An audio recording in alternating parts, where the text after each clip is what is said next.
Hello everyone, welcome back to the Cloudy Desk. I'm Claudia, and today not only is this the Cloudy Desk, but we're doing a very fun, surprising evening session here. So the light might not be quite what you're used to, but we do what we have to, because I wasn't going to show you how I like to use my tarot cards to help me journal, particularly if I'm feeling stuck or at particular points in the year. And when you're watching this is no longer the case, but I will be doing a full moon entry, because I like to try to do sort of bigger readings at the full moon and new moon, because it just gives me a chance to check in with myself, and also I like noticing when the full moon's happening. It sort of helps me feel connected to sort of the cycles of the year in an interesting way. So today I'm going to be doing some full moon journaling using these two decks, and I will talk about them in just a second. But first, so this is my tarot journal. It is a Passport brown traveler's notebook that I've customized with a couple patches. In my tarot practice, I sort of do two different things. So sort of every day I try, it doesn't always quite work out. As you can see, this week I didn't do it, but I try to pull one card every day, and I just write a little something from the guidebook that sticks out to me, and that's in this dated sterling ink. But then I also keep a plain undated insert where I do sort of longer thoughts and thinking things on particular readings. If I have a question or something I want to work through, I'll do that.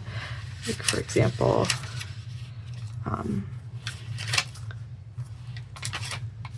I did on the day before the election, I just had a lot of nervous energy, so I spent some time thinking about that and connecting to that. This was the last full moon. I didn't do a new moon reading for the February new moon, which was also the Lunar New Year. Things were a little hectic around then. This was December. But today we will be doing a February full moon reading.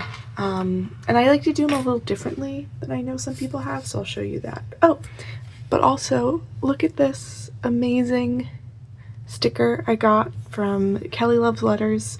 She's starting to sell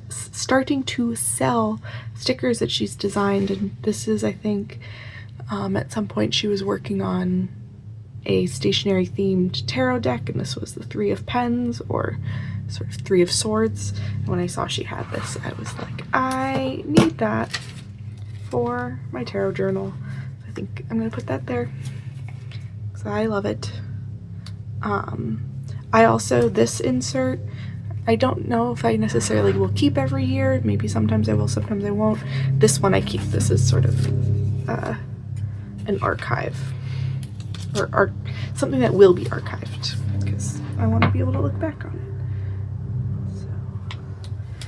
And since a big part of how I use my stationery is through tarot and vice versa, I thought this was just like so perfect. And she also sent me some cute other tarot stickers that I will use probably in my long form journal or in here, who knows, we'll see. The one thing I am sort of doing over the course of the year is, so all the full moons have a name, and it sort of ties to sort of what's happening in nature at that time. So like the January full moon is the wolf moon, and I'm trying to, instead of doing like generic full moon readings, tie things to the specific moon. So for the wolf moon, I really was thinking about like connections to your pack and your community, and like I spent some time thinking about that, and so doing things around there. February is the snow moon, so I'm intrigued to play with that. What's a little tricky is December, which I did do at the end of the year, was the wolf moon, and I just figuring out how I want to differentiate snow, or not. December was the cold moon and February is a snow moon, so I'm just trying to think of like how I want those to mean different things to me, and I think I have some ideas. I think cold is really, especially thinking about that time of year, it's like getting ready to hunker down, whereas snow moon, like spring is around the corner and there's a lot you're looking forward to, but I also want to think about like how can I enjoy the beauty that is right now. And it did just snow, and there's a lot of annoyances that happen with snow, particularly living in a city, but there is also beauty, so I think I want to play with that idea. Yeah, so let me just remind myself how I did this. Okay, so I'm going to write the theme and sort of what each card is.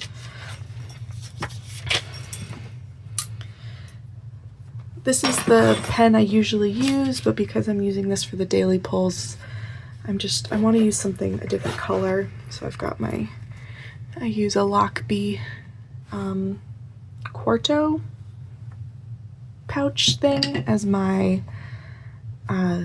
these are the pens that I use for journaling. So I keep, usually, and this is the case, I'll keep 3 pens. They're sort of standard pens inked up to journal with, and I like rotate through them. And then I have a Pilot Parallel in a Opus 88 body that I use for like fun things. And also right now I have one additional extra where I have my Opus 88 mini fitted with a Fude nib that also has like fun ink for headers and stuff. So it looks like I have 5, but I really only count it as 3. I've been really liking this one, so let's do this pen. Something about finding the right pen also sort of sets the mood. This is going to be tricky, but so I'm doing the snow moon, which is February full moon. It is more important to me to do the full moons like this in this sort of extended way more than the new moons, because the way I break up my daily card pull practice is every new moon I use a new deck. It's my way of sort of cycling through my deck, so that's sort of my way of observing the new moon. Is I get to bring a new deck into my morning routine, and sort of that first reading with that new deck is sort of my new moon reading. But we're going to do this, and so I always do a 3-card moon reading. I will pull 1 from this deck and 2 from this, and the way I like to think about it is the 1 from this deck, this one is an oracle deck, it's the Phases and Forests. It's sort of going to be more like a theme or something to look at the whole reading about, and then these I'm going to come up with like 2 questions or 2 ideas that will pull. And classically a full moon reading often is 1 card is what has come into light, because a full moon is the brightest moon, so it's sort of like what can you see right now that maybe you couldn't see before. And then the second card would be and what do you need to let go, sort of tying into that idea of after the full moon, the moon starts to get smaller as it moves towards a new moon. So those are like the 2 that you usually do, but I'm going to be playing with that a little bit. So what was my wolf? What do I need to feel secure? Snow moon. I do think for snow moon is what's keeping me warm right now will be my theme.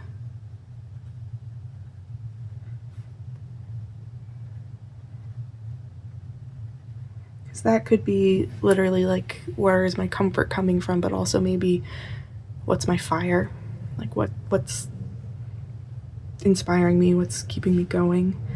And then the 2 cards, snow, there's a as usual, some sort of aircraft and some wind. There's a lot of wind happening right now, so if you hear some like squeaking, that's some wind doing some stuff on people's fire escapes, I think. And so then I think for the snow moon, where do I need to see the beauty? Or where can I see the beauty?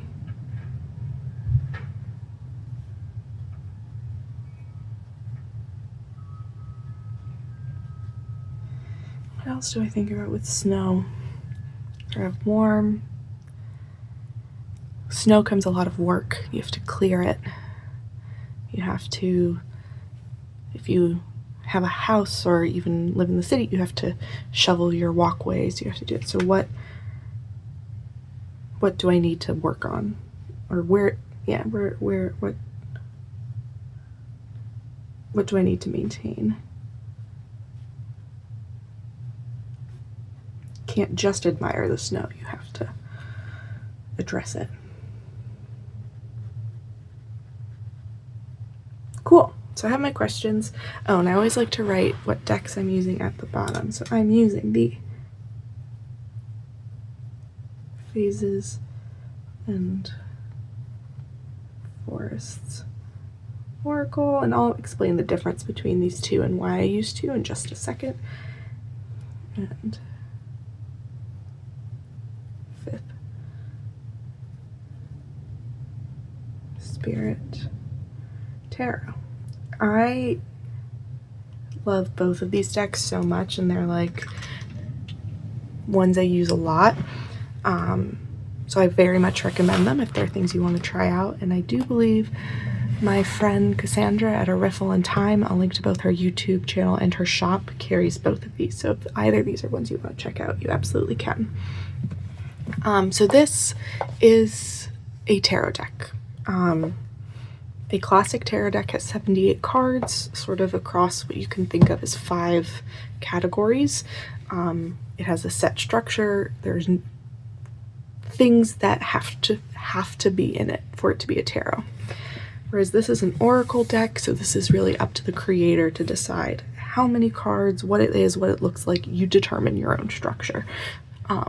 Artists and creators can really impact how a deck functions in a tarot by the art and the imagery and the interpretations, but you're still sort of confined by that structure. Whereas with an oracle deck, you can do whatever you want.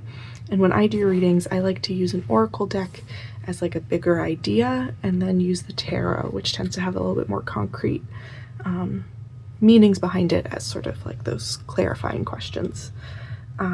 I am choosing both of these. I really like to use the Phases and Forests deck for my mood readings because it is a very, as it sounds, like nature and phase themed deck, including, let's see if I can pull some examples. They have a whole bunch of cards that are specifically like cycles of the moon.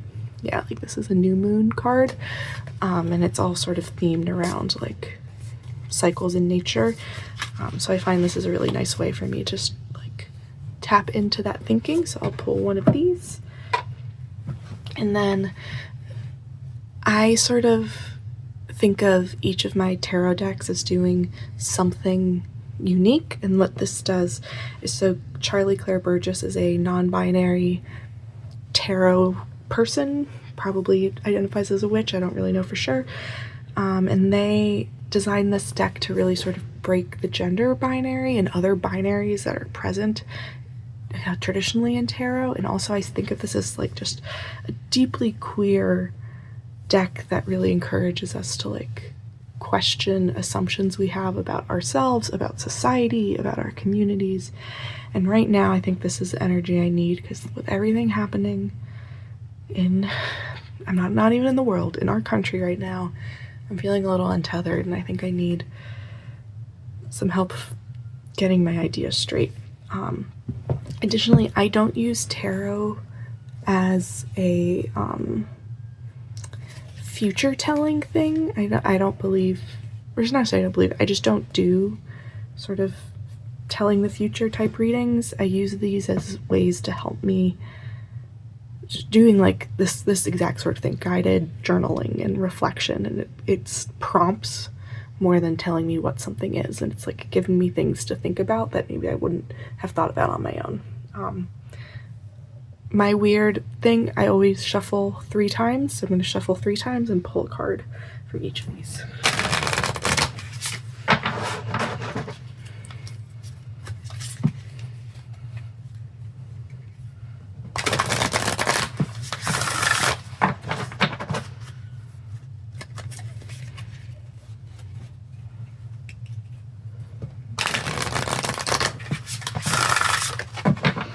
Funny because I usually do this in bed and I have like the whole bed to spread out on, but I wanted to sort of share because I know some people that I've talked to have been kind of curious.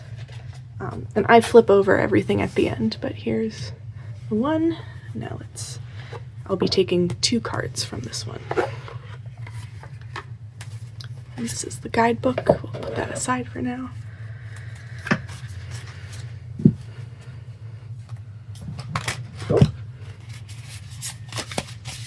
From the last time I did a reading. I usually put those cards at the top in case I want to revisit them.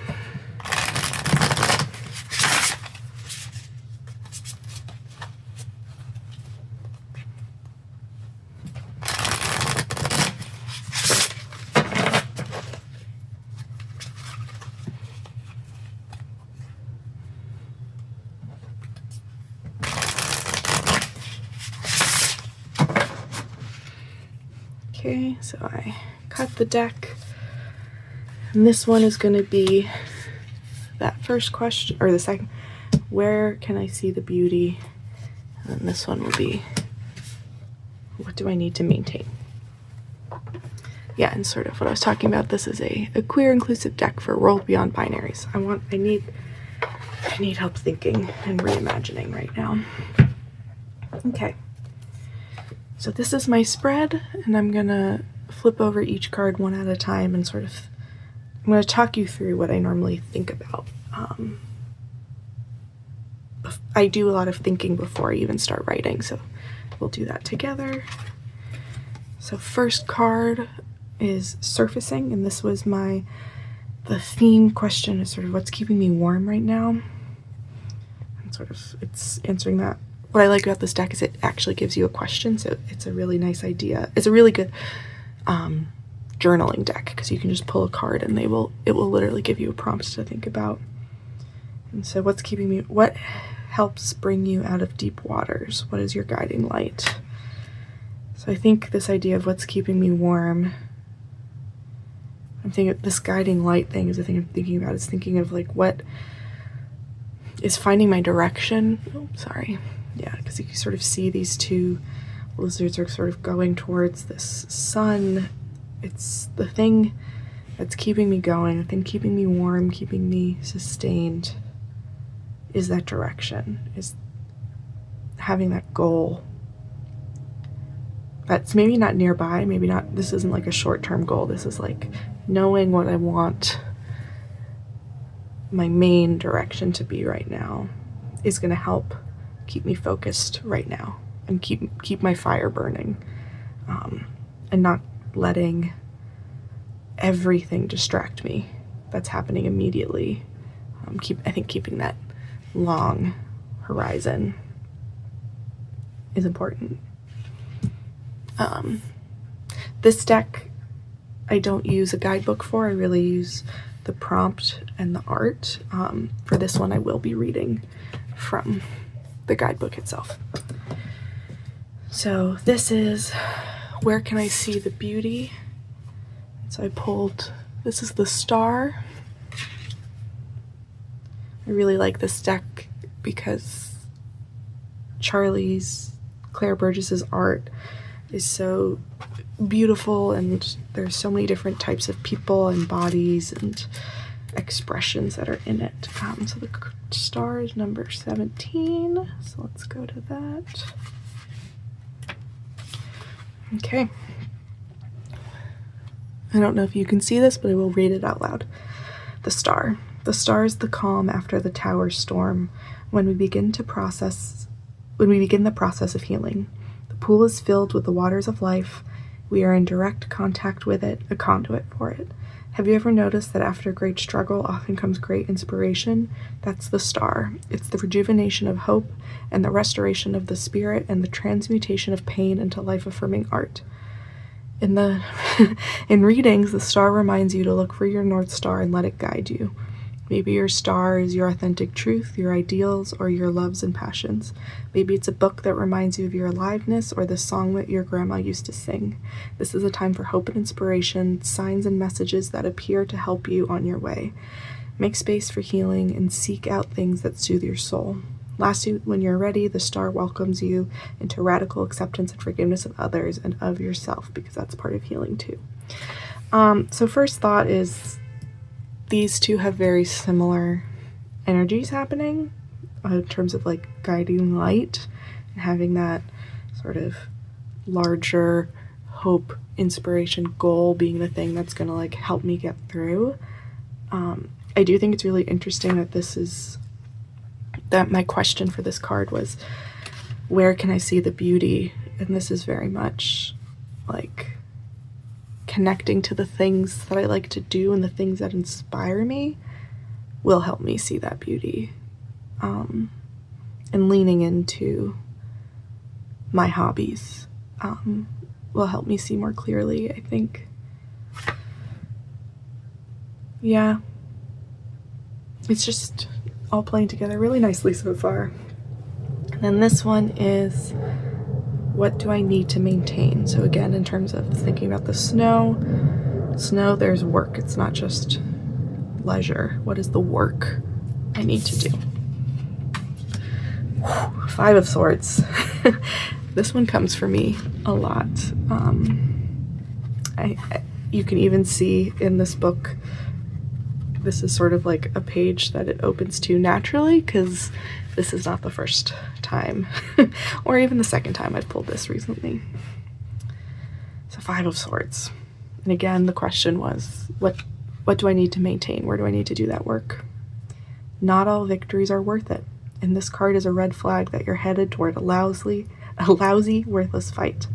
This is the kind of argument with mudslinging and hurtful words where no one's listening but everyone's talking, where the point of the argument is lost under the sheer bloodthirsty need to win. It might be an external clash with others or an internal conflict with yourself, but either way, someone's being an hassle, and it might be you. Accurate. In a reading, this card warns you to call a truce and take some space. Check in with your motivations because you may have misplaced them. We all do it sometimes, acting out of selfishness or pride or lashing out from a place of fear or pain. We can be thoughtless with each other's feelings or careless with each other's words, but it's not too late to divert the course of battle, make peace, or if that's impossible, disengage and walk away.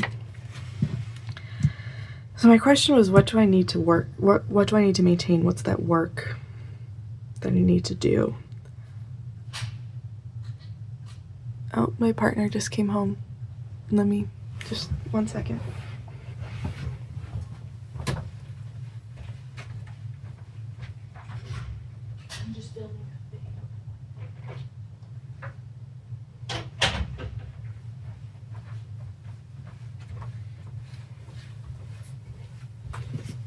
Okay, I'm back. So, I don't know what I'm saying. But yeah, my question was like, what's the work I need to do? And this is saying that like not, at least what it's saying to me is that not all of the work is useful work. And I need to figure out the places I can disengage. Probably because I've been feeling so overwhelmed by everything that's happening in the news to my community. And like I was saying, I need to have that clear focus on my goals to not let these things distract me, because there's a lot that's ugly and not productive, and I need to figure out how to determine what is worth my work. Yeah, and which of the swords do I need to lay down, and which are the ones I need to maintain, because I cannot fight on all of these fronts. This was useful. thinking out loud and like thinking about this. So what I usually do next, and I might not show it on camera because I don't know how interesting it'll be, is I'll write down those thoughts that I just had. So looking back at my January one, you can see I put each question and I sort of talk about each card, or maybe I think sometimes I don't even necessarily break, if they really overlap, I'll like talk about the themes that came up. And then I also will take a picture of my reading and print it using my Ivy, Canon Ivy, and I'll print that and put it here so that way I can always reference and see like things that are coming up, different readings if I want to remember sort of what things look like. You can see I do use this Phases and Forests deck a lot. It's just a really evocative deck. I didn't actually use it here, but I did use it here. Yeah, so I'm gonna write that, and then I'll probably come back after for a few more thoughts and things. So be right back.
Yeah, so did some journaling. I usually have a little extra space at the bottom of these pages, so I like to do a little doodly, inky, messy thing. Just, I don't use a lot of like stickers in the journal itself or washi, but this is sort of my way of filling space. And then once I'm done filming, because my camera is here, I'll take a picture of the spread and stick it in and maybe do some stuff in the free space.